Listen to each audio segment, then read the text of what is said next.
In self-development circles, the word value is thrown around a lot. Generally, we tend to assume that we know what the word means, but often we don't. What's even worse is that people who are teaching you about value also don't know what value actually means.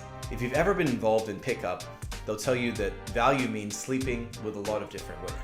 If you've been involved in the fitness industry, you might think that value has to do with your muscle size or how much you can bench. If you've fallen down the rabbit hole of most self-development programs, you may think that your value as a man comes directly from how much money you make, the kind of car you drive, or what kind of clothes that you wear.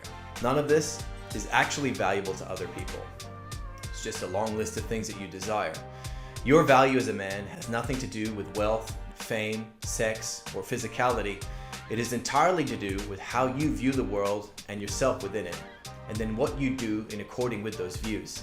This is also why so much self-development is focused on men pursuing status.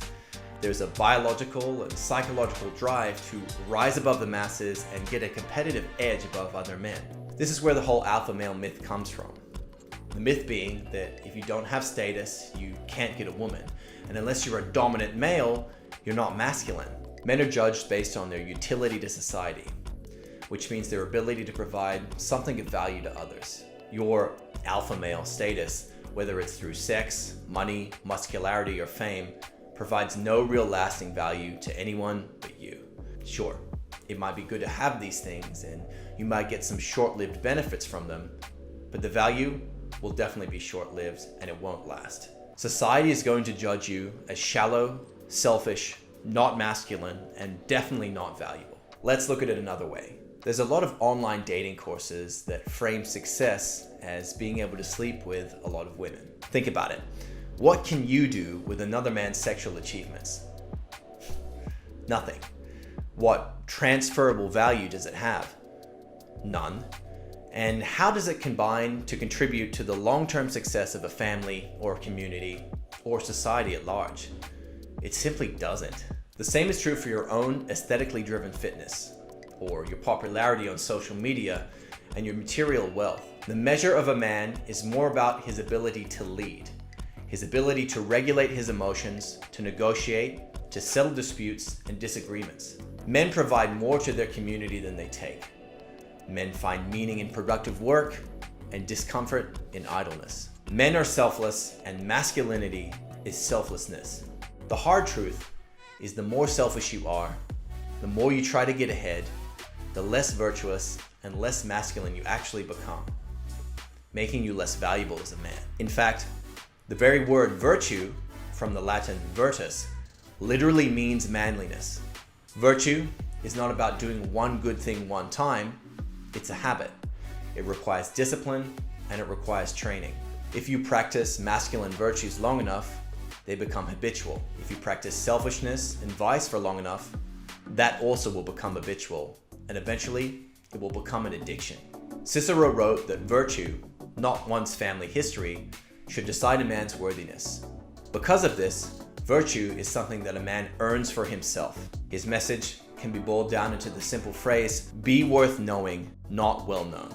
If you want to be more valuable as a man, if you want to be more respected, then stop being selfish and learn to pursue virtue over vice. Your masculine value is not something that you have or something that you are, it's something that you earn through your choices and through your actions.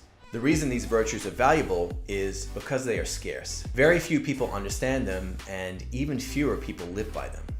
So here's a simple exercise.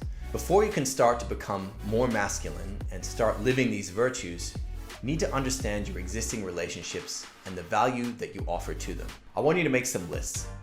First, write down the names of all the key people in your life, your friends, your family, your colleagues, or partners.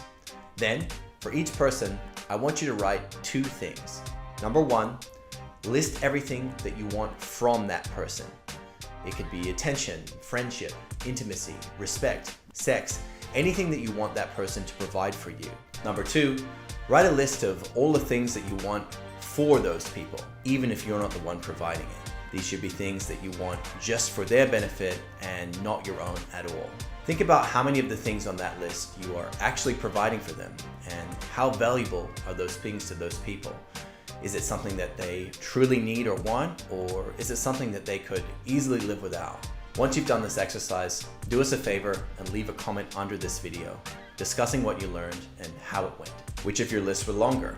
Did the exercise make you feel selfish? What do you need to work on or change in order to provide more value as a man? I hope you enjoyed this video, and I hope it made you think. Until next time.